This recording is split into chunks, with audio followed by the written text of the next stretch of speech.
नमस्कार दोस्तों, हम लोग आदिकाल के प्रमुख गद्य के रचनाओं को याद करेंगे। आदिकाल के जितने भी गद्य रचनाएं हैं उनको याद करेंगे। यहाँ पर उद्योतन सूरि की जो कुवलय माला कथा है ना, ये उद्योतन सूरि की है। उद्योतन सूरि की ये कौन सी है? ये कुवलय माला कथा, ये उद्योतन सूरि के है और 9वीं सदी में गद्य ग्रंथ है। कुवलय माला किससे का है? तो उद्योतन सूरि का है। उद्योतन सूरि हम लोग उठते हैं, क्या होते हैं? उठते हैं कुवलय कुला उठते हैं तो सबसे पहले हम लोग क्या करते हैं? कुला करते हैं। तो कुवलय माला कथा और उसके बाद से हम लोग कथा कहते हैं। तो सबसे पहले तो उद्योतन सूरि, ये कुवलय माला कथा 9वीं सदी ग्रंथ से संबंधित है। उसके बाद से कह रहा है कि राउरवेली ये रोड़ा कवि से संबंधित है। राउरवेली किससे संबंधित है? तो राउरवेली है ना, ये राउरवेली रोड़ा कवि से संबंधित है। तो ये राउरवेली किससे संबंधित है? उद्योतन सूरि तो हम जानते हैं ये कुवलय माला से संबंधित है, वो 9वीं सदी में था। ये हो जाएगा 10वीं 11वीं सदी में अनुमानित माना जाता है, 10वीं 11वीं में। और रोड़ा कवि का राउरवेली है, ठीक है। उसके बाद से हम लोग आगे चलेंगे। यह शिलांकृत कृति है जो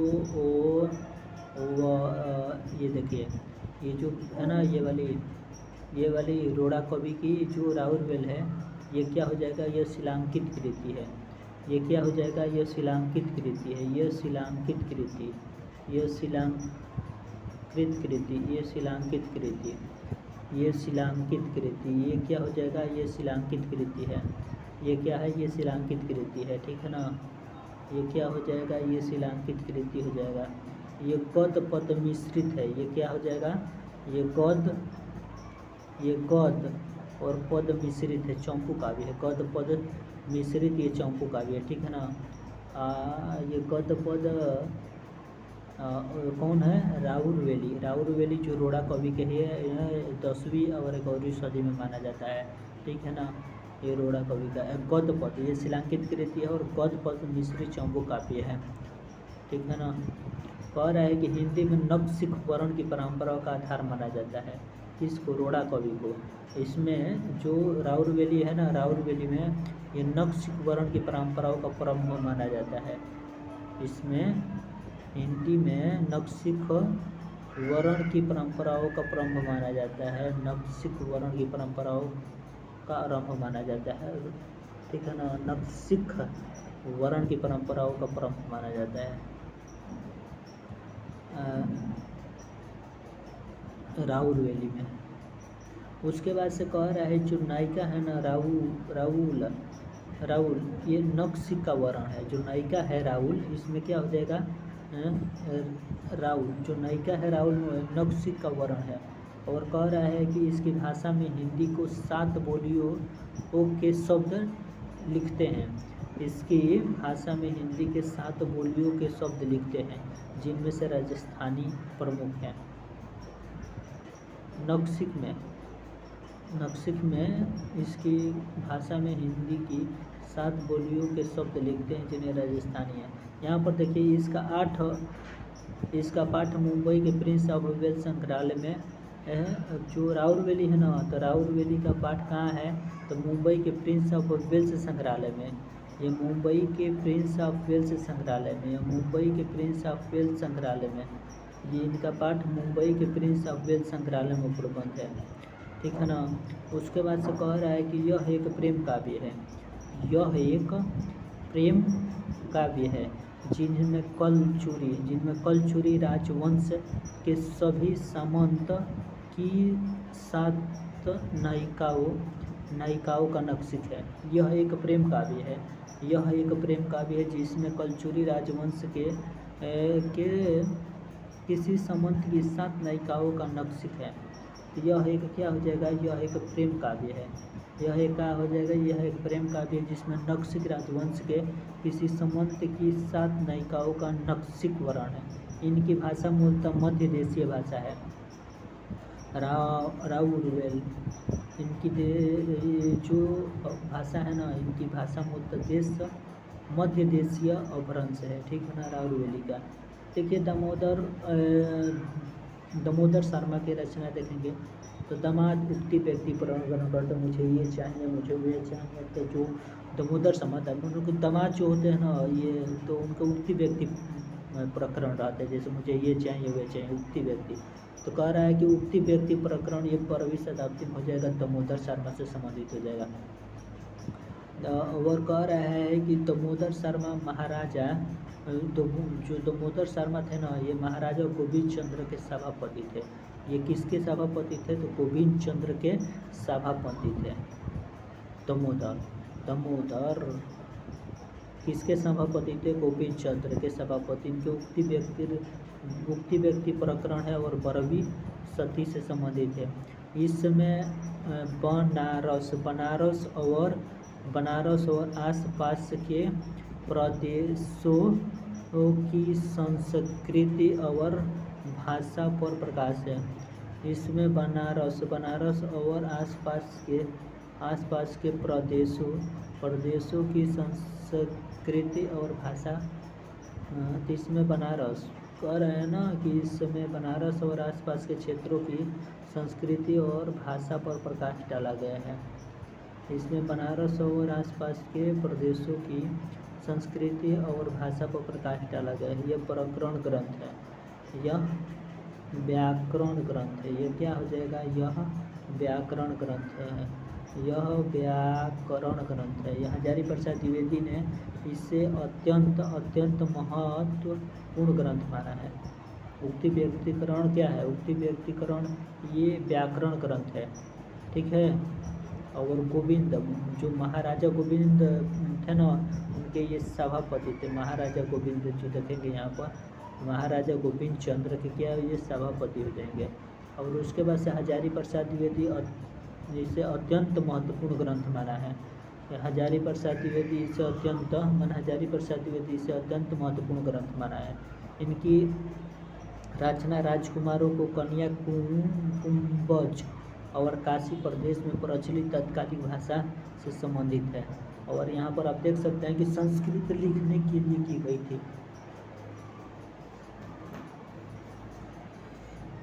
हजारी प्रसाद द्विवेदी ने इसे अत्यंत महत्वपूर्ण ग्रंथ माना। किसको अत्यंत महत्वपूर्ण ग्रंथ माना है? हजारी प्रसाद द्विवेदी ने इसे अत्यंत महत्वपूर्ण ग्रंथ माना है। किसको माना है? उक्ति व्यक्ति प्रकरण को अत्यंत महत्वपूर्ण ग्रंथ हजारी प्रसाद ने माना है। इनकी रचना राजकुमारों को कन्याकुंज और काशी प्रदेश में मिलता है। इनकी रचना राजकुमारों को कन्याकुंज और काशी प्रदेश में प्रचलित तत्कालिक भाषा संस्कृत सिखाने के लिए की गई है। और इसकी रचना राजकुमारों को कन्याकुंज और काशी प्रदेश में प्रचलित तत्कालीन भाषा संस्कृत सिखाने के लिए की गई है। तो कह रहा है कि इनकी रचना राजकुमारों को कन्याकुंज और काशी प्रदेश में प्रचलित तत्कालीन भाषा में संस्कृत सिखाने के लिए की गई है। और यहाँ पर देख सकते हैं जो वेद पढ़ो स्मृति अभ्यासी और पुराण देव धर्म करो। ये क्या हो जाएगा? वेद पढ़ो स्मृति अभ्यासी पुराण देव धर्म करो, ये उनसे संबंधित है। दामोदर शर्मा से संबंधित, दामोदर शर्मा नाम है ना, दामोदर शर्मा से संबंधित है, ठीक है ना। ये वाला ये गोविंद चंद्र के सभापति थे। बनारस संस्कृत भाषा प्रकाश डाला गया है। ये व्याकरण ग्रंथ उक्ति व्यक्तिकरण हजारी प्रसाद अत्यधिक महत्वपूर्ण ग्रंथ माना है। इनकी रचना राजकुमार के कुंभज और काशी प्रदेश में प्रचलित तत्कालीन भाषा में है संस्कृत सिखाने के लिए की गई है। वेद पढ़ो स्मृति अभ्यासी पुराण देव धर्म करो इससे संबंधित। ज्योतिश्वर ठाकुर ये वर्ण रत नाकर 14वीं सदी से संबंधित है। ज्योतिश्वर ठाकुर कह रहा है कि वर्ण रत्नाकर 14वीं सदी से संबंधित है।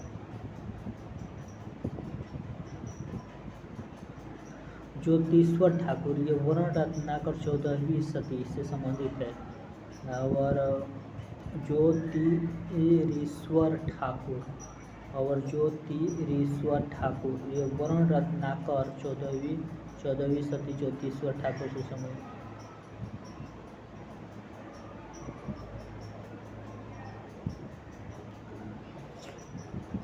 भाषा मैथिली हिंदी में रचित गद्य की पहली पुस्तक मानी जाती है। भाषा मैथिली जो है ना, भाषा मैथिली हिंदी में रचित गद्य की पहली पुस्तक मानी जाती है। जो भाषा मैथिली है, मैथिली हिंदी में रचित गद्य की पहली पुस्तक मानी जाती है। भाषा मैथिली हिंदी में रचित गद्य की पहली पुस्तक मानी जाती है। यह एक शब्दकोश ग्रंथ है। यह एक शब्दकोश ग्रंथ है, ठीक है ना। यह मैथिली हिंदी में रचित गद्य की पहली पुस्तक मानी जाती है। यह एक शब्दकोश ग्रंथ है। देखिए ये कौन सा शब्दकोश ग्रंथ है, क्या हम पढ़ रहे हैं? राउर नायिका राउर वेली नक्शी का वर्णन है उसमें।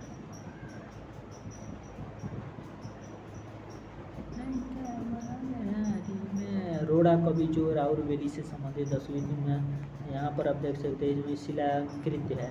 जो राउर वेला है शिलाकृत गद्य पश्चिम मिश्री चंपू काव्य है। इसमें हिंदी में नक्शी वर्णन की परंपराओं का प्रारंभ हुआ है। नायिका राउर वेली के नक्शी का वर्णन है। इसकी भाषा में हिंदी के 7 बोलियों के शब्द मिलते हैं, जिनमें से राजस्थानी प्रमुख है। इसका पाठ मुंबई के प्रिंस ऑफ द वेल्स संग्रहालय में उपलब्ध कर प्रकाशित किया गया। यह एक प्रेम काव्य है जिनमें कलचुरी राजवंश के किसी संबंध की 7 नायिकाओं का नक्शिक वर्णन है। इसकी भाषा मूलतः मध्य देशीय अपभ्रंश है। दामोदर शर्मा उक्ति व्यक्तिपूर्ण 12वीं शताब्दी दामोदर शर्मा महाराज गोविंद चंद्र के सभापति थे।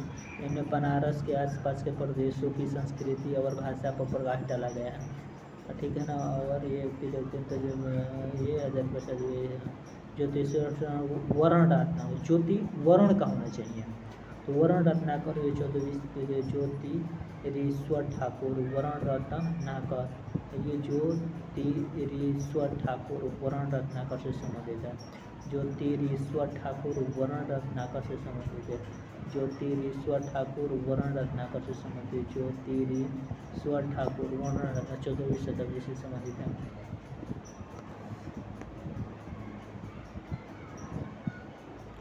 भाषा कह रहा है कि भाषा मैथिली हिंदी में रचित गद्य की पहली पुस्तक मानी जाती है। भाषा जो है ना, ये मैथिली हिंदी में रचित गद्य की पहली पुस्तक मानी जाती है। जो भाषा है ना मैथिली, वह हिंदी में रचित गद्य की पहली पुस्तक मानी जाती है। वो काम भी किसी लोगों को चलाता रहता है।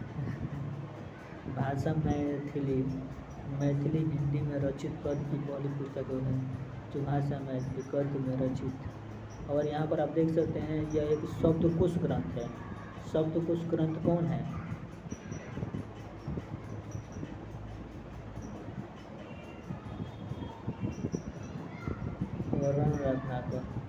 वर्ण रत्नाकर जो ज्योतिश्वर ठाकुर गए मैथिली हिंदी में रचित है, वो ज्योतिश्वर ठाकुर का वर्ण रत्नाकर। और ये एक शब्दकोश ग्रंथ है। कौन? ज्योतिश्वर ठाकुर का वर्ण रत्नाकर, यह एक शब्दकोश है और मैथिली हिंदी में रचित गद्य की पहली पुस्तक मानी जाती है। इसमें 8 कलोल अध्याय में विभाजित है। इसमें 8 कलोल उपाध्याय में विभाजित है। इसका संपादन डॉक्टर सुनीत कुमार चटर्जी और बबुआ मिश्र ने एशियाटिक सोसाइटी ऑफ बंगाल से किया है। इसका संपादन डॉक्टर सुनीति कुमार चटर्जी और बबुआ मिश्र ने एशियाटिक सोसाइटी ऑफ बंगाल से की है। इनमें हिंदू दरबार एवं भारतीय जीवन पद्धति का यथार्थ वर्णन हुआ है। इसमें हिंदू दरबार और भारतीय जीवन पद्धति का यथार्थ वर्णन किया गया है। आदिकाल के प्रमुख रचना इनमें से देखेंगे। आदिकाल के प्रमुख रचनाओं देखेंगे, जैसे कान्हड़ देव प्रबंध, कानड़ देव प्रबंध, ये पद्माकर से। जो कानड़ देव प्रबंध है ना, देखिए कानड़ देव तो हम लोग क्या करते हैं, ये कानड़ देव ये आदिकाल की रचनाएं हैं, जितना है ना ये आदिकाल की रचना है। तो कानड़ देव प्रबंध, कान से हम लोग कान पैर में अगर कुछ बढ़ जाता है ना तो कान तक झंझना जाता है। कानड़ देव प्रबंध ये पदम नाम से संबंधित है। कानड़ देव प्रबंध ये पदम नाम से संबंधित है। कानड़ और देव प्रबंध ये पदम नाम से संबंधित है। कानड़ देव प्रबंध ये कान से पैर तक झंझना जाता है। बुद्धि रासो चलहन से संबंधित है। बुद्धि रासो ये किसे संबंधित है? चलहन से संबंधित है। बुद्धि रासो किसे संबंधित है? बुद्धि रासो ये चलहन से संबंधित है।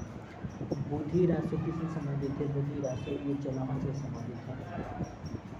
तो बुद्धि रासो माने कि अगर जिनकी बुद्धि बहुत सारा होता है ना, उनसे लोग चलते हैं, तो बुद्धि रासो किसकी रचना है? ये चलहन से संबंधित है और ये आदिकाल की रचनाएं हैं।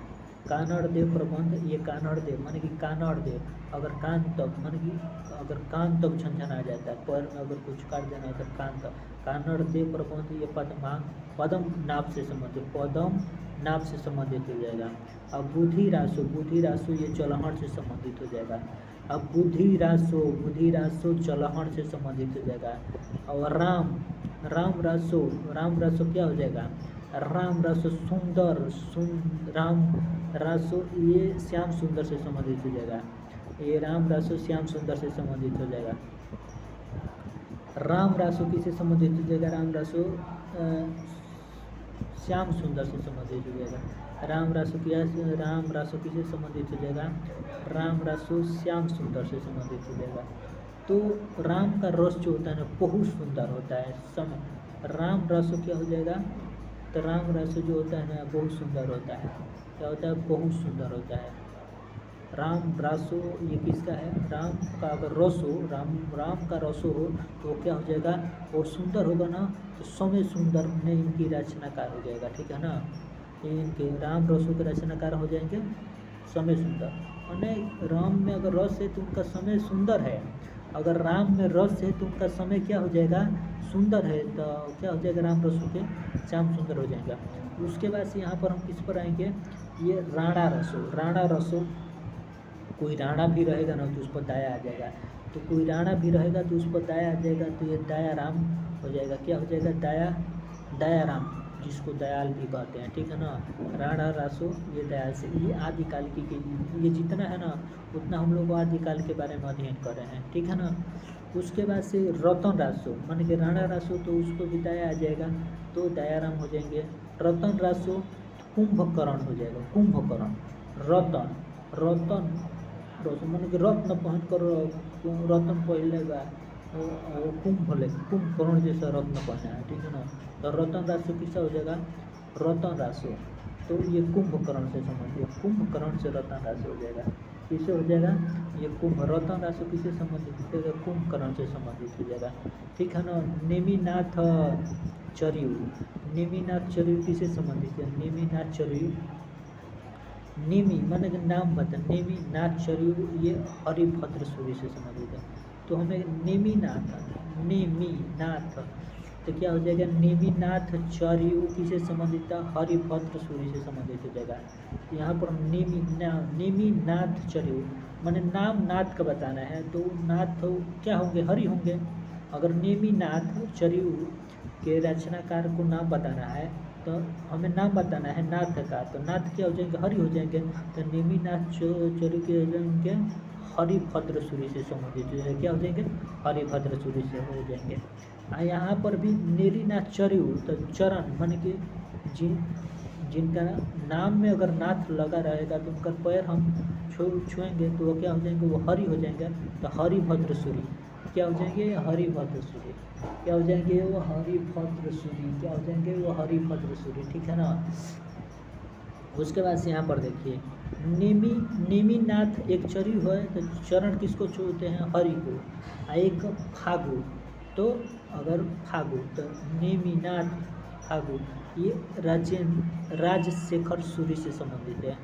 राजशेखर सूर्य से संबंधित है। राजशेखर सूर्य से संबंधित, राजशेखर सूर्य से संबंधित, राजशेखर सूर्य से संबंधित है।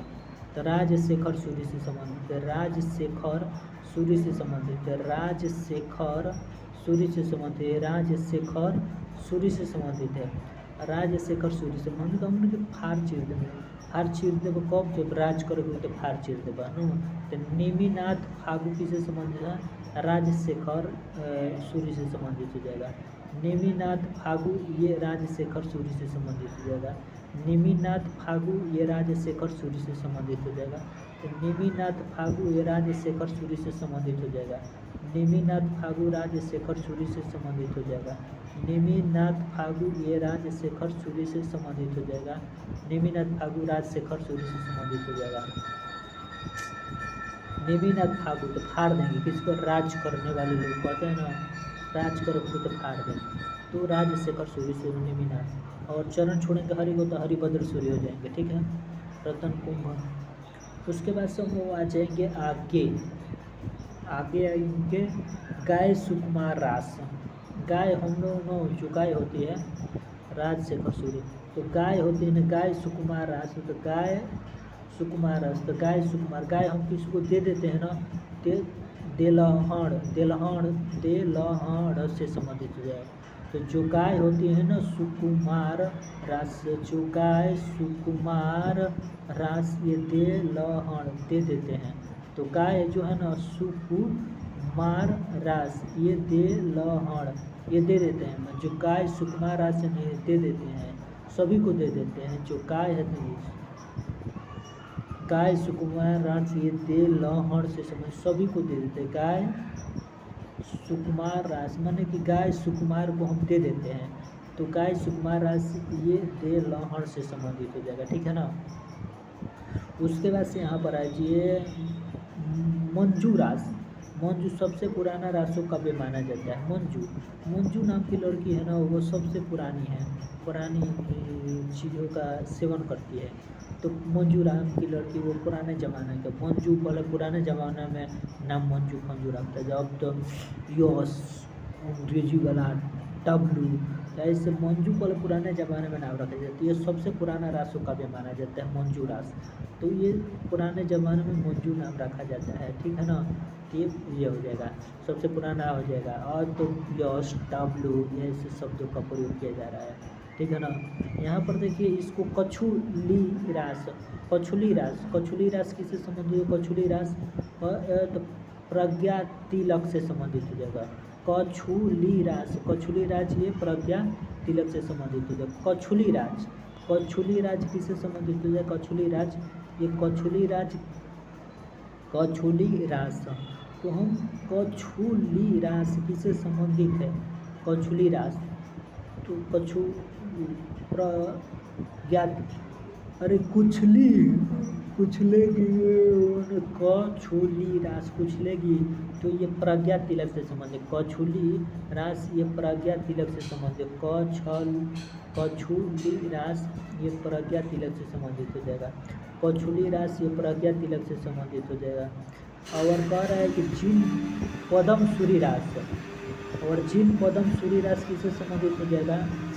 जिन पदम सूरी रास किससे संबंधित हो जाएगा? जिन पदम सूरी रास, जिन पदम सूरी रास ये सार मूर्ति से संबंधित हो जाएगा। जिन पदम सूरी रास ये सार मूर्ति से संबंधित हो जाएगा। जिन पदम सूरी रास ये सार मूर्ति से संबंधित हो जाएगा। तो कह रहा है कि जिन पदम माने कि हमें क्या कहना चाहिए, आजकल लोग ना जी रहे कैसे? जिन पदम सूरी माने कि जी रहे कैसे? मूर्तियों के सार के साथ जी रहे हैं। जी रहे हैं मूर्ति साथ जी रहे पदम, तो लोग आजकल जी रहे हैं कैसे? मूर्ति के साथ जी रहे हैं। तो सार मूर्ति हो जाएगा जिन पदम सूरी रास। अब कछुली प्रज्ञा तिलक कुछ ले लीजिए तो प्रज्ञा तिलक हो जाएगा। उसके बाद से आगे चलेंगे।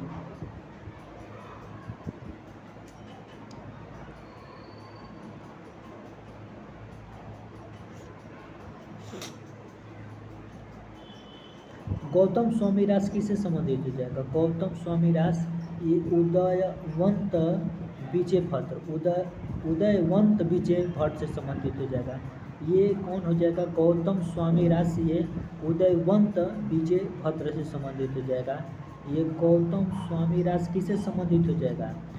ये गौतम स्वामी रास उदयवंत विजय भट्ट से संबंधित हो जाएगा। गौतम स्वामी रास ये उदयवंत विजय भट्ट से, माने जो गौतम स्वामी होते हैं ना उदय होते हैं उदयवंत विजय भट्ट से। जो गौतम स्वामी होते हैं उदय होते हैं उदयवंत विजय भट्ट से। गौतम स्वामी जो होते हैं उदय होते हैं, किससे होते हैं? गौतम गौतम स्वामी राशि उदय होते हैं उदयवंत विजय भद्र से। जो गौतम स्वामी होते हैं ना उदय होते हैं, किससे संबंधित उदय होते हैं? उदयवंत विजय भद्र से।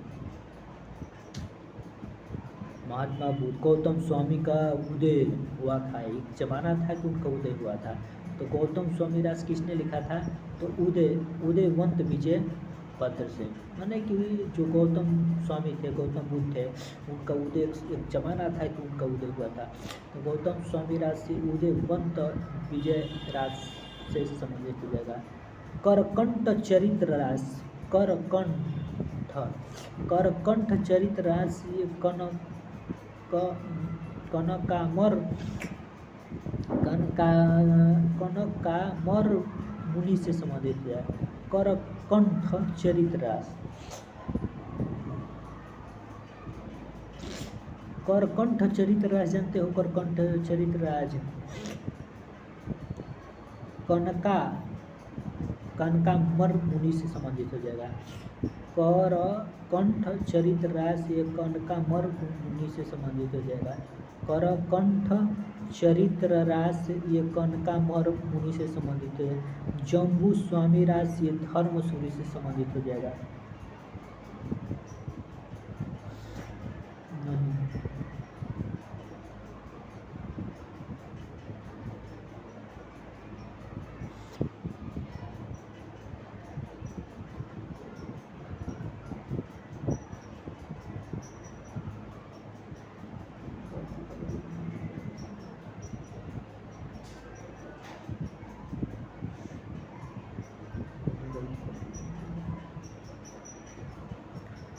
जम्बू स्वामी राज ये धर्मसूरी से संबंधित हो जाएगा।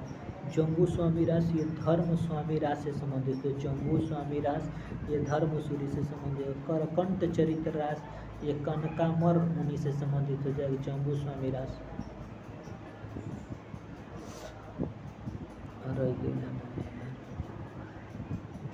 स्थूली भद्र राज धर्मसूरी से संबंधित हो जाएगा।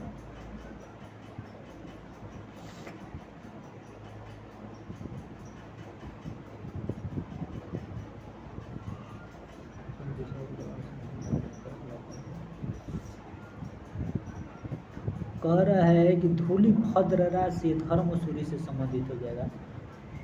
धूली भद्र राशि धर्मसूरी से संबंधित हो जाएगा। धूली कह रहा है ना कि धूली भद्र राशि धर्मसूरी से संबंधित हो जाएगा। तो धूली भद्र राशि ये धर्मसूरी से संबंधित हो जाएगा। धूली भद्र राशि धर्मसूरी से संबंधित हो जाएगा। धूली भद्र राशि धर्मसूरी से संबंधित हो जाएगा। धूली भद्र राशि धर्मसूरी से संबंधित है। गैसु कुमार राशि ये देलहण से संबंधित हो जाएगा। धूली भद्र राशि ये धर्मसूरी से संबंधित है। गैसु कुमार राशि ये देलहण से संबंधित हो जाएगा। देखिए धूली भद्र हो जाएगा ना, भद्र राशि ये धर्मसूरी से संबंधित है। धूली भद्र राशि तो हमें धूल उड़ेगा, माने कि धर्म में धूल उड़ेगा, कुछ बुरा अच्छाई का तो धूल उड़ेगा। तो धूली भद्र राशि ये धर्मसूरी से संबंधित। धूल कहाँ उड़ेगा? धूली भद्र राशि तो धूल कहाँ उड़ेगा? धर्म में धूल उड़ेगा। धूली भद्र राशि तो धर्म में, धूली भद्र राशि धूल कहाँ उड़ेगा? धर्म में। अच्छा बुरा, कोई अच्छा कहेगा कोई बुरा कहेगा, तो धूली भद्र राशि धर्मसूरी से संबंधित। गया सुकुमार राशि, गया सुकुमार राशि ये देलहण से संबंधित है। गया सुकुमार राशि ये देलहण से संबंधित है। तो गया सुकुमार राशि ये देलहण से संबंधित है। गया सुकुमार राशि ये देलहण से संबंधित है। तो गाय सुकुमार राशि माने कि जो गाय होती है ना, गाय सुकुमार को दे देना है। तो ये गाय सुकुमार राशि दे देना है, देलहण से संबंधित हो जाएगा। देलहण से संबंधित हो जाएगा। उसके महावीर राशि जानते हो? महावीर राशि किससे संबंधित हो जाएगा? यहाँ पर महावीर राशि क्या है, किससे संबंधित हो जाएगा? अभय तिलक से संबंधित हो जाएगा। महावीर राशि ये अभय तिलक से संबंधित हो। महावीर राशि ये अभय तिलक से संबंधित हो जाएगा। महावीर राशि जो है ना, अभय महावीर अभय, तो महावीर जो होते हैं ना, उनको अभय का माने विजय का तिलक लगाया जाता है, अभय तिलक लगाया जाए। जो महावीर होते हैं ना महावीरास ये अभय तिलक हो जाएंगे, तो अभय का तिलक लगाया जाए, महावीरास पर अभय का तिलक। उसके बाद शांतिनाथ देवरास ये लक्ष्मी तिलक से संबंधित हो जाएगा। ये किससे संबंधित हो जाएगा? ये शांतिनाथ किससे संबंधित हो जाएगा? ये शांतिनाथ देवरास ये लक्ष्मी तिलक से संबंधित हो जाएगा। ये शांतिनाथ देवरास ये लक्ष्मी तिलक से संबंधित हो जाएगा। जो शांति है ना, शांतिनाथ देवरास ये लक्ष्मी तिलक से संबंधित हो जाएगा। ये शांतिनाथ देवरास ये लक्ष्मी तिलक से संबंधित हो जाएगा। ये शांतिनाथ देवरास ये लक्ष्मी तिलक से संबंधित हो जाएगा।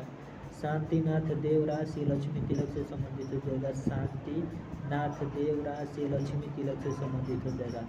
शांतिनाथ देवरास ये लक्ष्मी तिलक से संबंधित हो जाएगा। शांतिनाथ देवरास, तो शांति माने कि लक्ष्मी जी सबसे शांति हो जाती है, तो शांतिनाथ देवरास ये लक्ष्मी तिलक से संबंधित हो जाएगा। तो शांतिनाथ देवरास ये लक्ष्मी तिलक से संबंधित है। जो शांति सबसे कौन होती है? शांतिनाथ देव। अगर जिनके शांतिनाथ देव होंगे वो निश्चित हो कि उनकी लक्ष्मी होगी। तो जिनके शांतिनाथ देव होंगे उनकी तो और लक्ष्मी होगी, तो लक्ष्मी तिलक हो जाएंगे शांतिनाथ देव का। सहक्षेत्रीय रास तो लक्ष्मी तिलक से संबंधित हो जाएगा। सहक्षेत्रीय रास, कह रहा है ना कि सहक्षेत्रीय रास ये लक्ष्मी तिलक से संबंधित हो जाएगा। सहक्षेत्रीय रास ये लक्ष्मी तिलक से संबंधित हो जाएगा। सहक्षेत्रीय रास सहक्षेत्रीय रास ये लक्ष्मी तिलक से संबंधित हो जाएगा। तो सहक्षेत्रीय रास ये लक्ष्मी तिलक से संबंधित हो जाएगा। सहक्षेत्रीय रास ये लक्ष्मी तिलक से संबंधित हो जाएगा। सहक्षेत्रीय रास ये लक्ष्मी तिलक से संबंधित हो जाएगा। सहक्षेत्रीय रास ये लक्ष्मी तिलक से संबंधित हो जाएगा। सहक्षेत्रीय रास ये लक्ष्मी, तो सहक्षेत्रीय रास जानते हो, सहक्षेत्रीय रास ये लक्ष्मी तिलक से संबंधित हो जाएगा। ठीक, ये भी शांतिनाथ देव रास, तो जिनके शांति ही नाथ देव होंगे उनकी औरत तो लक्ष्मी होगी, तो लक्ष्मी तिलक से संबंधित होगा। उनके सहक्षेत्रीय रास, उनके जो सहक्षेत्रीय रास होगा वो भी लक्ष्मी होगा, एकदम लक्ष्मी तिलक से संबंधित है। पेथड रास ये मंडलिक से संबंधित हो जाएगा। पेथड रास ये मंडलिक से संबंधित है। पेथड रास ये मंडलिक से संबंधित हो जाएगा। पेथड रास ये मंडलिक से संबंधित हो जाएगा। पेथड रास ये मंडलिक से संबंधित हो जाएगा। कछुली राशि ये कभी अज्ञात से संबंधित है। कछुली नहीं यार कुछ नहीं लेंगे। कछुली तो बोलते हैं लोग नहीं यार कुछ नहीं, मैंने कि अज्ञात है कुछ नहीं लिया, अब कभी अज्ञात से संबंधित हो जाएगा। और समरा राशि किसे संबंधित हो जाएगा? अम्ब देव सूर्य से संबंधित हो जाएगा। समरा राशि किसे संबंधित हो जाएगा? तो समरा राशि अम्ब देव सूर्य से संबंधित। समरा राशि अम्ब देव सूर्य से संबंधित। समरा राशि, तो समरा राशि किसे होता है? अम्ब देव सूर्य से। समरा, अरे समरा के भाई अमर देवगा रहे, तो समरा राशि अमर देव सूर्य से संबंधित है। समरा अमर देव सूर्य से जाएगा। और कह रहा है कि गौतम स्वामी राशि तो विजय भद्र उपाध्याय से संबंधित हो जाएगा। गौतम ही जिनके स्वामी हो जाएंगे निश्चित है कि उनके विजय होगा। जिनके गौतम ही स्वामी होंगे, जिनके गौतम स्वामी होंगे वो गौतम स्वामी होंगे, विजय होगा, विजय प्रभु उपाध्याय से। कुमार पाल राशि किसे संबंधित है? कुमार पाल राशि ये देव प्रभ से संबंधित हो जाएगा। कुमार पाल राशि देव प्रभ से संबंधित हो जाएगा। जो कुमार पाल रहा होगा ना ये देव प्रभ से संबंधित हो जाएगा। कुमार पाल को दे दो तो देव प्रभु को दे दो, देव प्रभ को दे दो। कुमार पाल रास देव प्रभ। कली काल रास ये हीरानंद सूर्य से संबंधित है। कली काल रास ये हीरानंद ये कली काल का माने कि कली होगा, वो निश्चित होगा कि हीरा होगा। तो कली काल रास, जो कली होगा निश्चित होगा कि वो क्या होगा, हीरा होगा। तो कली काल रास ये किससे हो जाएगा, कली काल रास ये हीरा नंद से संबंधित हो जाएगा। जो कली काल रास होगा वो निश्चित होगा क्या होगा, वो हीरा होगा। कली काल रास वो निश्चित होगा, जो कली काल रास होगा निश्चित होगा कि वो हीरा होगा। ठीक है, उसके बाद से कली काल रास हो गया हीरा, हीरा होगा, कली काल रास होगा मतलब हीरा होगा।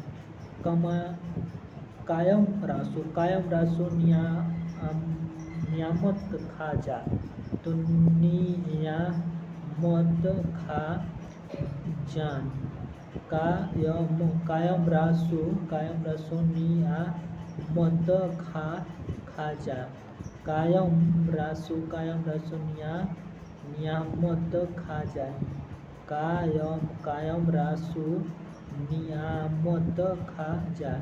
तो कायम रासो नियामत खा जा, कायम रासो, तो कायम रासो नियामत खा जा, माने कि कायम रासो किसे संबंधित है, नियामत खा जा, कायम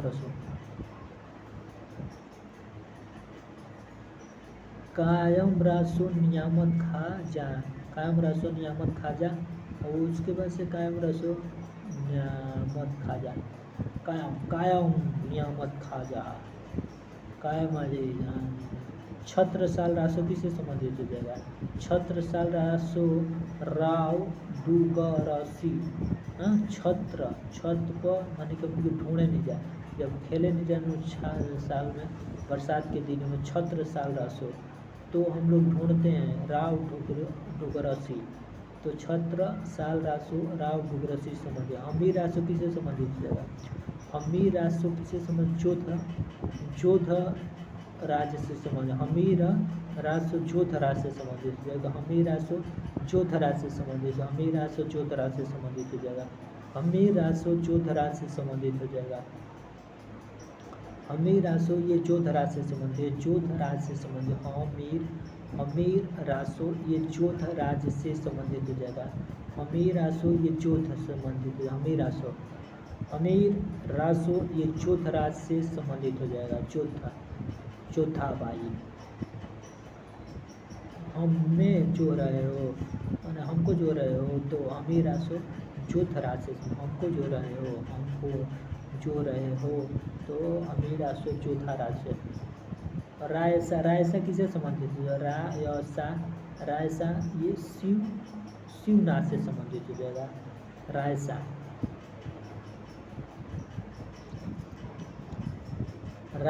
मन कि राय साहब भी शिव के नाथ है, राय साहब भी शिव के नाथ है, शिव का पूजा करते हैं, रायसा शिवनाथ से संबंधित।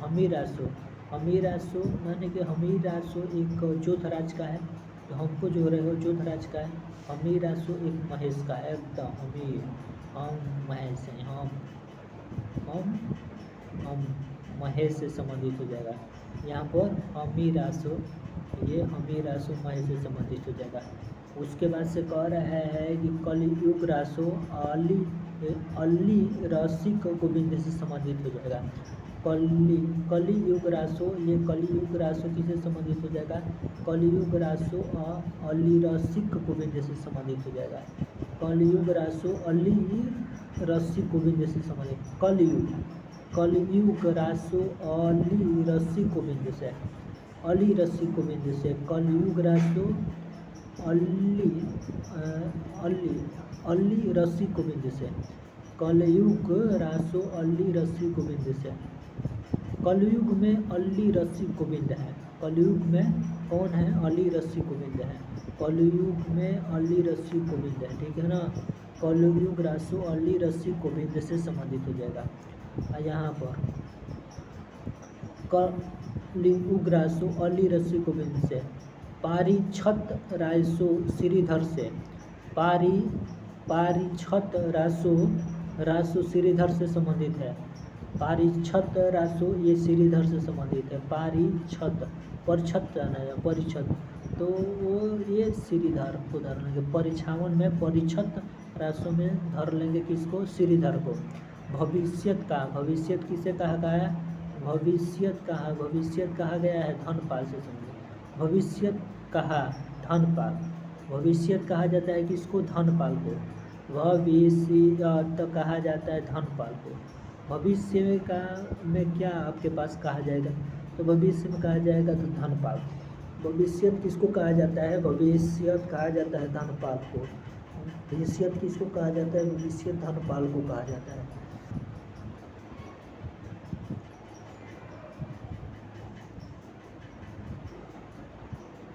यहाँ पर आप देख सकते हैं कि आदिकालीन साहित्य से संबंधित अन्य तथ्यों को देखेंगे। कह रहा है पहला, कह रहा है कि सिद्धों में प्रचलित शब्द महामुद्रा का अभिप्राय है। सिद्ध प्राप्त हेतु स्त्री संसर्ग है। कह रहा है ना कि सिद्धों में प्रचलित शब्द महामुद्रा, सिद्धों में प्रचलित शब्द क्या है? महामुद्रा है। का अभिप्राय है सिद्ध प्राप्त हेतु स्त्री संसर्ग।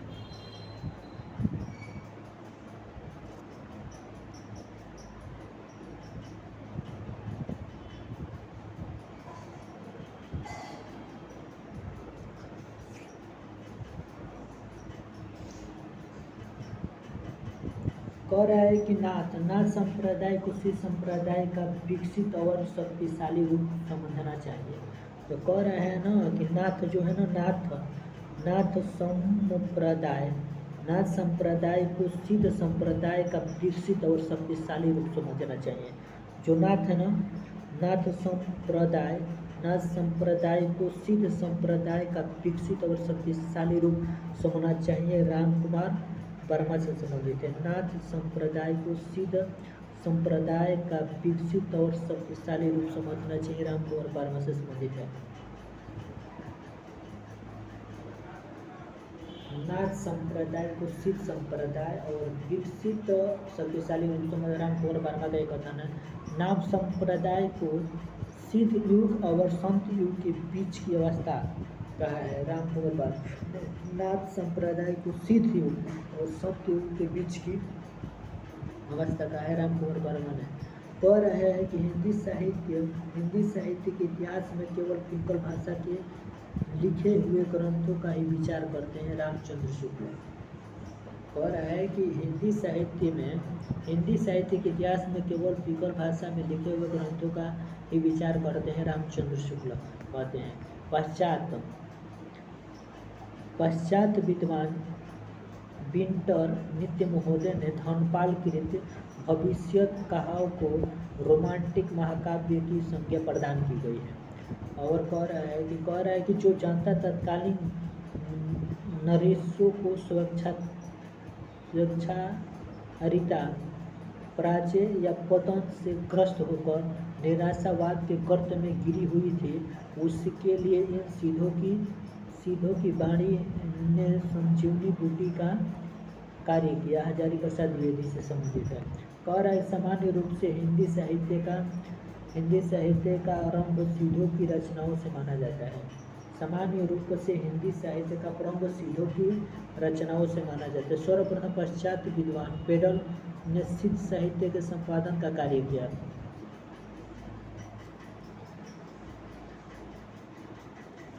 कह रहा है कि अपभ्रंश में 29 मात्राओं का एक छंद प्रचलित था जिसे रास या रसो कहते हैं। कह रहा है कि अपभ्रंश में 29 मात्राओं का एक छंद प्रचलित था जिसे रास या रसो कहा जाता है। कह रहा है कि अपभ्रंश में 15 मात्राओं का एक चौपाई छंद मिलता है। अपभ्रंश में 29 मात्राओं का एक छंद प्रचलित था जिसे रास या रसो कहा जाता है। रास या रसो कहा जाता है। अपभ्रंश में 29 मात्राओं का एक छंद प्रचलित था जिसे रास या रसो कहा जाता है। अपभ्रंश में 15 मात्राओं का एक चौपाई छंद है। आदिकाल में प्रचलित आल्हा वीर छंद के 35 मात्राएं होती है। आदिकाल में प्रचलित आल्हा वीर छंद में 35 मात्रा। पृथ्वीराज रासो की सर्वप्रथम जानकारी कर्नल टाड ने अपने ग्रंथ annals and antiquities of Rajasthan से संबंधित है। कह रहा है 1839 में प्रदान की। उन्होंने इसके एक भाग को गोपतानिम के नाम से प्रकाशित करवाया। कह रहा है पृथ्वीराज रासो को सर्वप्रथम जानकारी कर्नल टाड ने अपने ग्रंथ एनाल्स एंड एनटीवीटीसी आपदा राजस्थान 1839 में प्रदान की थी। इसके विभाग को सपोगन नाम से प्रचलित है। गौरी शंकर हीराचंद्र ओझा ने पृथ्वीराज को अनैतिक ग्रंथ माना है। गौरी शंकर और हीराचंद्र ओझा ने पृथ्वीराज को अनैतिक इतिहास ग्रंथ माना है। गौरी शंकर हीराचंद्र ओझा ने कह रहा है। मोतीलाल मेहरिया ने विशलदेव रासो का रचना काल 16वीं सदी माना है। नरपति नामक किसी गुजराती कवि को भी इनका रचयिता मानते हैं। तो विशलदेव नरपति नाला है। मोतीलाल ने विशलदेव रासो का रचना काल 16वीं सदी में नरपति नामक गुजराती कवि को इनका रचयिता मानते हैं। राम वो मानते हैं मोतीलाल मेहरिया। रामचंद्र शुक्ल जी अपभ्रंश की रचनाओं का अंत अमीर रासो से मानते हैं। देखिए रामचंद्र शुक्ल जी कहते हैं कि अपभ्रंश की रचनाओं का अंत अमीर रासो से मानी जाती है। अमीर रासो किसकी रचना है?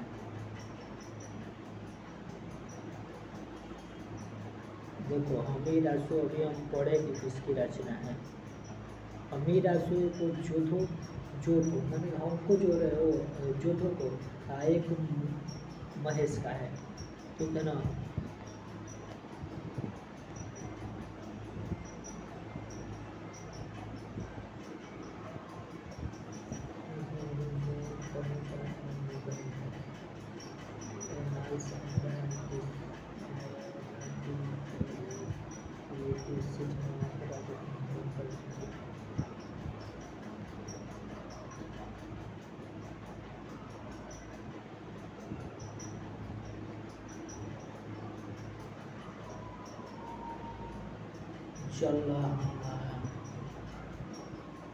महेश जो है हमको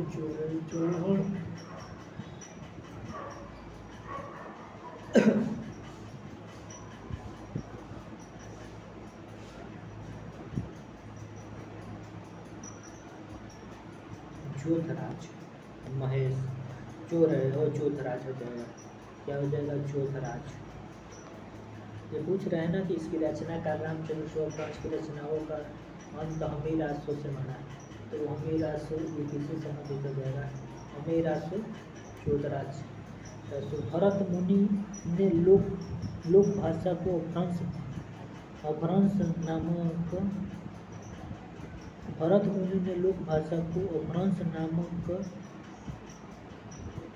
देश भाषा कहा है। कह रहा है कि भरत मुनि ने लोक भाषा को अपभ्रंश नाम न देकर देश भाषा कहा है।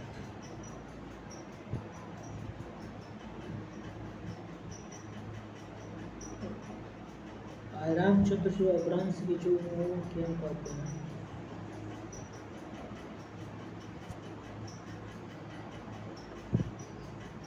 रामचंद्र अपभ्रंश की रचनाओं का अंत अमीर रासो से मानते हैं। रामचंद्र अपभ्रंश की रचनाओं का अंत अमीर रासो से मानते हैं। कह रहे हैं कि रामचंद्र शुक्ल अपभ्रंश की रचनाओं का अंत अमीर रासो से मानते हैं। भरत मुनि ने लोक भाषा को अपभ्रंश नाम न देकर देश भाषा का। भरत मुनि ने लोक भाषा को अपभ्रंश नाम न देकर देश भाषा का। भरत मुनि ने लोक भाषा को अपभ्रंश नाम न देकर देश भाषा का। शुक्ला जी ने आद्यकाल के अंतर्गत देश भाषा शब्द बोलचाल की भाषा के लिए प्रयुक्त किया। और इस प्रकार 10वीं की 14वीं के काल को इसे हिंदी का अधिकार कहा जाता है। हिदायत नामा के रचनाकार ख्वाजा बांदा निवाज है। कह रहा है कि हिदायत नामा के रचनाकार ख्वाजा बांदा निवाज है। हिदायत नामा के रचनाकार ख्वाजा बांदा निवाज है।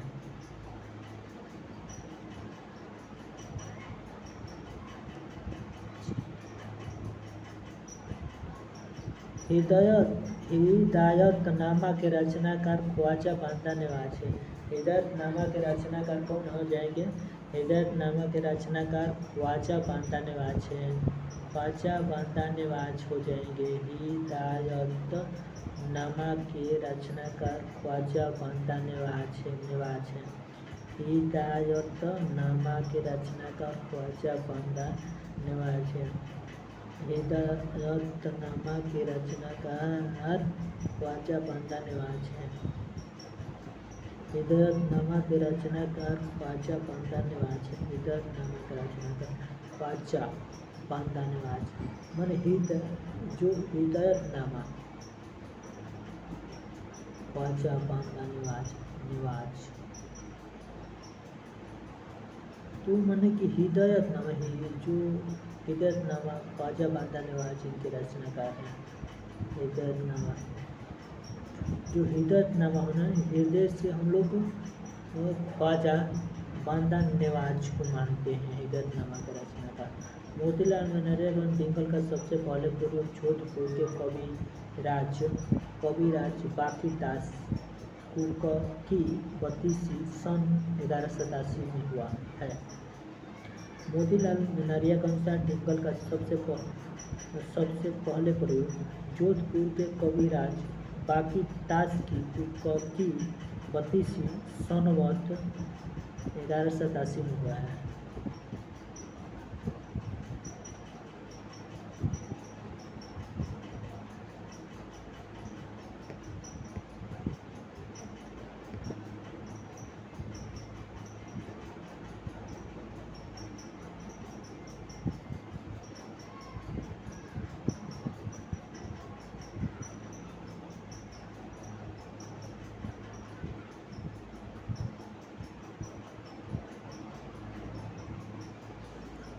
उत्तर अपभ्रंश की रचनाओं को पहले इतिहास में विवेचना करने वाले और उसे हिंदी साहित्य के अंतर्गत स्थान देने वाले विद्वान हैं। तो कह रहा है कि उत्तर अपभ्रंश की रचनाओं को पहले इतिहास से विवेचना करने वाले और उसे हिंदी साहित्य के अंतर्गत स्थान देने वाले विद्वान हैं। राहुल संस्कृतियन, डॉक्टर राम कुमार वर्मा, श्याम सुंदर दास, हजारी प्रसाद द्विवेदी। उत्तर अपभ्रंश की रचनाओं को अपने इतिहास के विवेचन करने वाले और उसे हिंदी साहित्य के अंतर्गत स्थान देने वाले विद्वान हैं। राहुल संस्कृतियन, डॉक्टर राम कुमार वर्मा, श्याम सुंदर दास, हजारी प्रसाद द्विवेदी।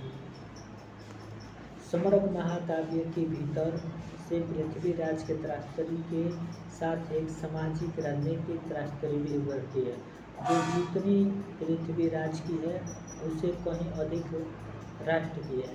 ये डॉक्टर बच्चन सिंह की ये कथन है। कह रहा है कि गाथा को प्रकृति का तथा दोहे को भ्रंश कह रहा है कि गाथा को प्रकृति का और दोहे को भ्रंश छंद हजारी प्रसाद द्विवेदी ने माना है। कह रहा है कि गाथा को प्रकृति का और दोहे को अभ्रंश का। कह रहा है कि गाथा को प्रकृति का जो गाथा को है ना गाथा को प्रकृति का और दोहे को भ्रंश हजारी प्रसाद द्विवेदी ने माना है। कह रहा है कि आदिकाल का अधिकतम साहित्य राजस्थान से प्राप्त हुआ है। आदिकाल का अधिकतम साहित्य राजस्थान से प्राप्त हुआ है। संस्कृत के नाटकों के अधम पात्र प्रकृति बोली का प्रयोग करते हैं। जैन साहित्य भाषा अपभ्रंश में लिखा गया है। 84 वैष्णव जैन साहित्य भाषा अपभ्रंश में 84 सिद्धों में बहुत से चमार, धोबी, डोम, कहार, लकड़हारे, दर्जी, बहुत से क्षुद्र कहे जाने वाले लोग थे। अतः जाति पाति के खंडन तो वे आप ही थे, रामचंद्र शुक्ल कह रहे हैं। 84 सिद्धों में बहुत से चमार, धोबी, डोम और कहार, लकड़हारे, दर्जी, बहुत से क्षुद्र कहे जाने वाले लोग थे। अतः जाति पाति के खंडन तो वे आप ही थे, रामचंद्र शुक्ल ने कहा।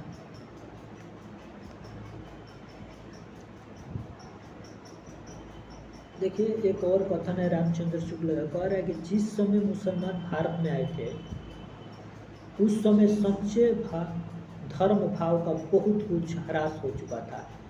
जिस समय मुसलमान भारत में आए थे जिस समय मुसलमान भारत में आए थे उस समय सच्चे धर्म भाव का बहुत कुछ ह्रास हो चुका है। परिवर्तन के लिए बहुत बड़े धर्मों की आवश्यकता थी। कह रहा है ना कि जिस समय मुसलमान भारत में आए थे कह रहा है कि जिस समय मुसलमान भारत में आए थे उस समय सच्चे धर्म भाव का बहुत कुछ ह्रास हो चुका है। परिवर्तन के लिए बहुत बड़े धक्कों की आवश्यकता थी। आचार्य रामचंद्र शुक्ला के कथन है। कह रहा है कि जिस समय मुसलमान भारत में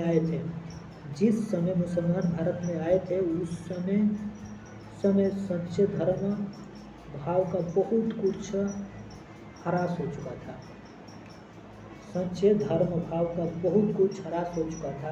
इस परिवर्तन के लिए बहुत बड़े धक्कों की आवश्यकता थी। ये देखिए, जिस समय मुसलमान भारत में आए थे उस समय धर्म का बहुत कुछ ह्रास हो चुका था। इस परिवर्तन के सबसे बड़े धावक आवश्यकता थे रामचंद्र शुक्ल थे।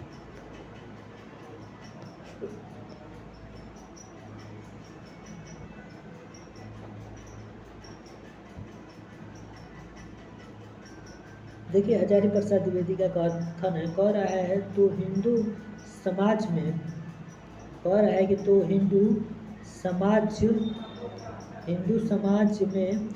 नीची से नीची समझी जाने वाली जाति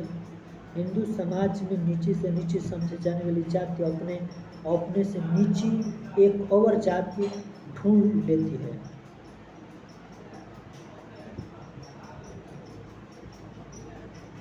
कह रहा है कि हिंदू समाज में नीची से नीची समझने वाली जाति अपने से नीची एक और जाति ढूंढ लेती है। आचार्य प्रसाद द्विवेदी।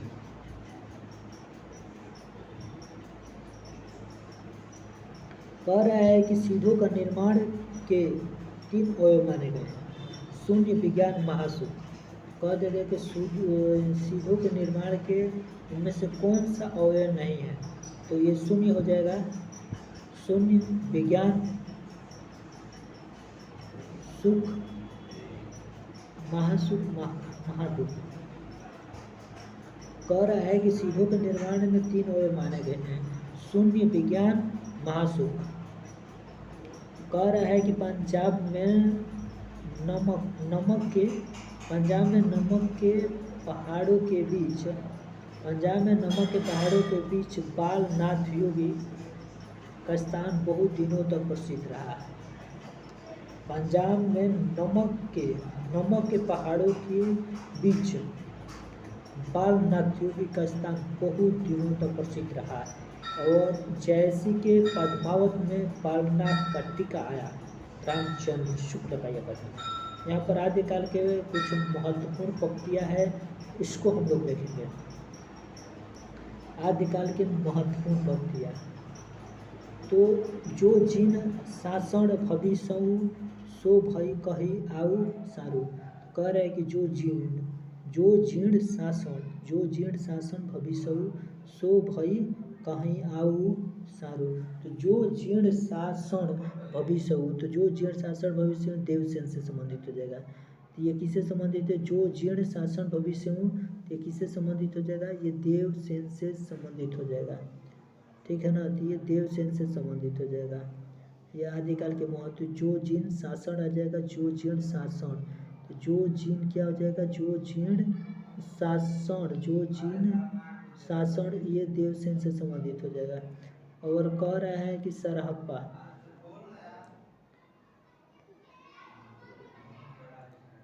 पंड्य सउल सत बखाड़ई देहि बुध बसंत न जड़ई।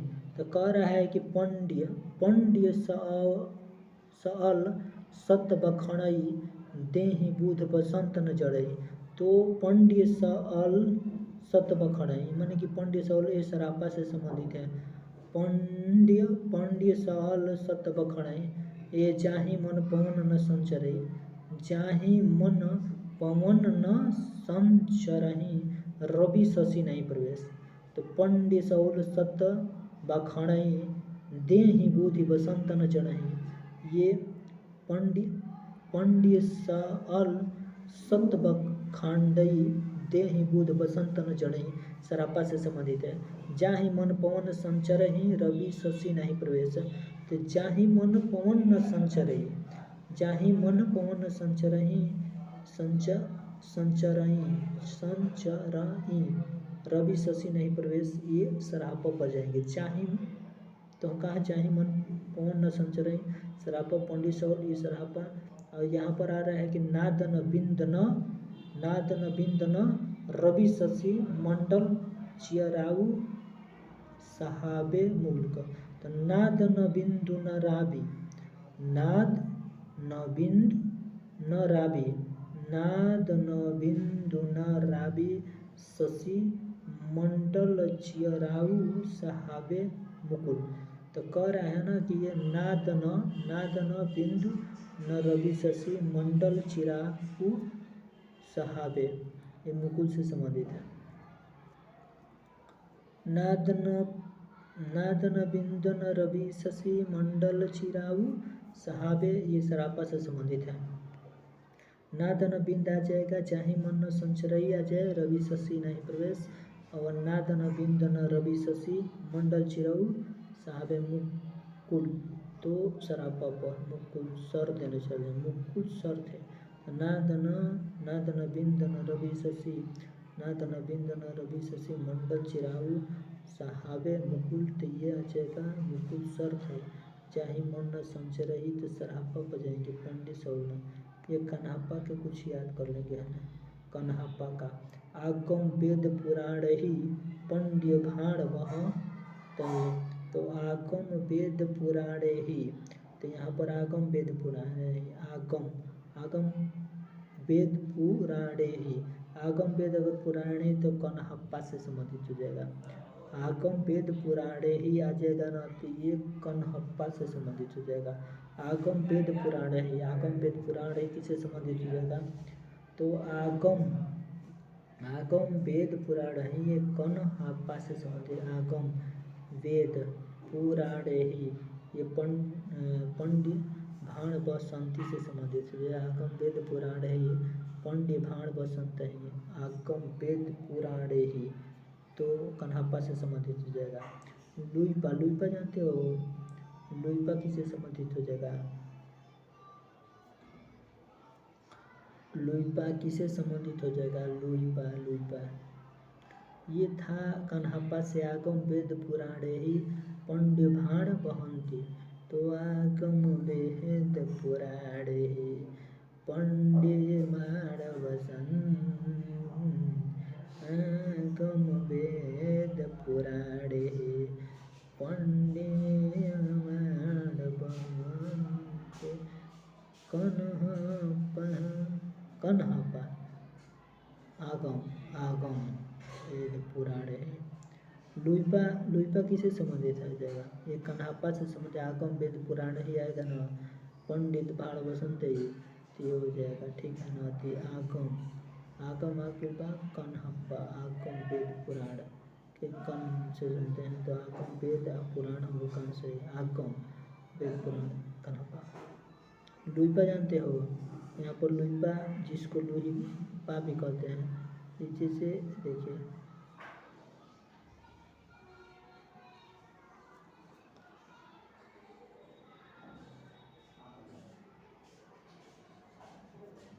लुइपा की सबसे एक प्रमुख पंक्ति है, ठीक है ना। कौवा तरुवर पंच बिठा, कौवा तरुवर पंच बिठा।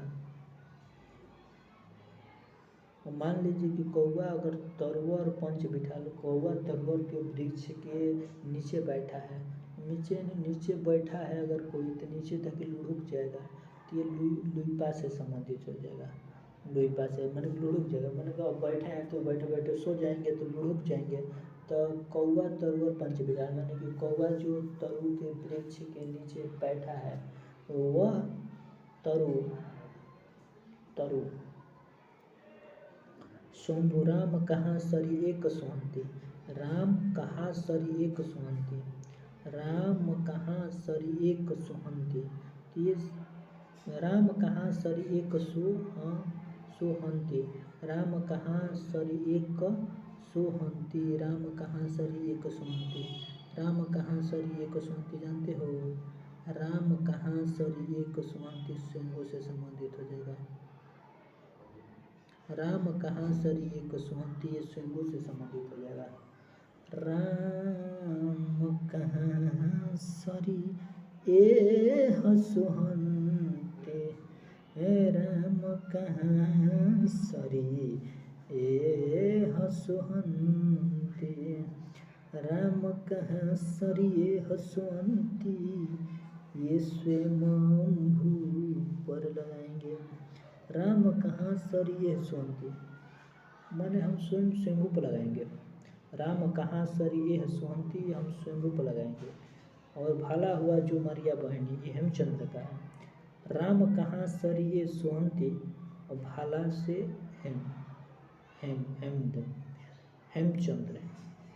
भला हुआ जो मरिया बहनी तुम्हारा कंतु ये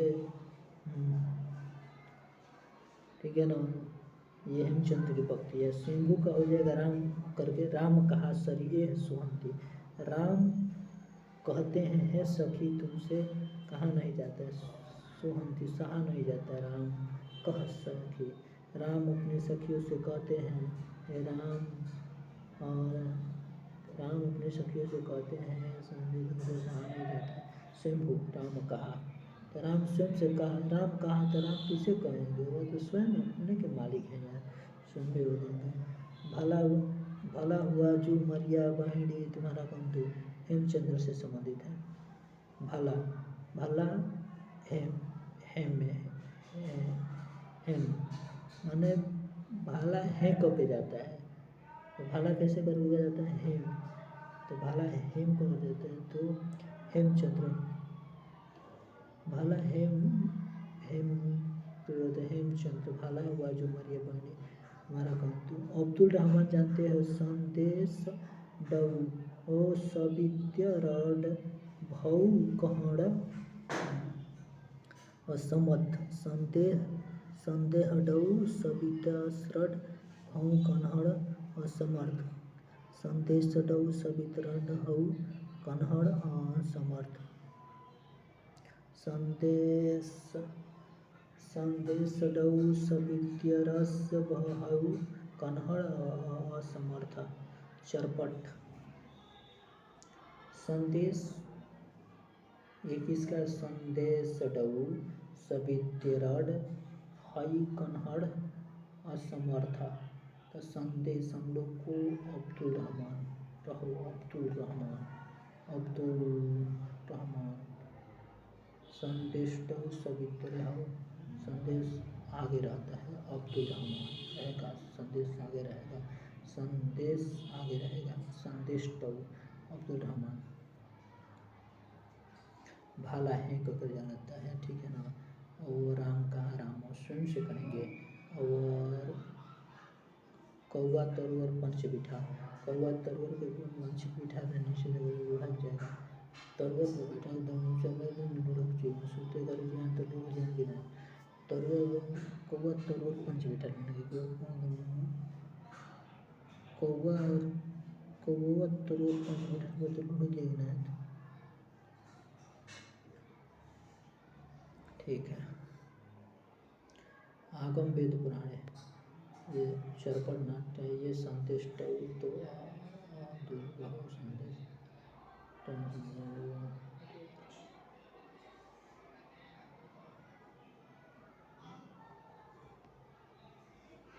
तवा तुआ ये दुई सचा राजा ही ते जोगी जाओ,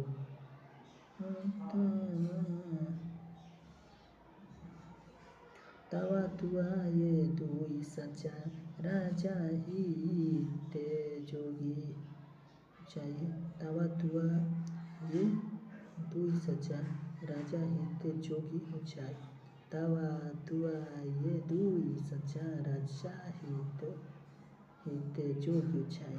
गोरखनाथ जोई जो इंद्र पिंडे सोई ब्रह्मांडे। तो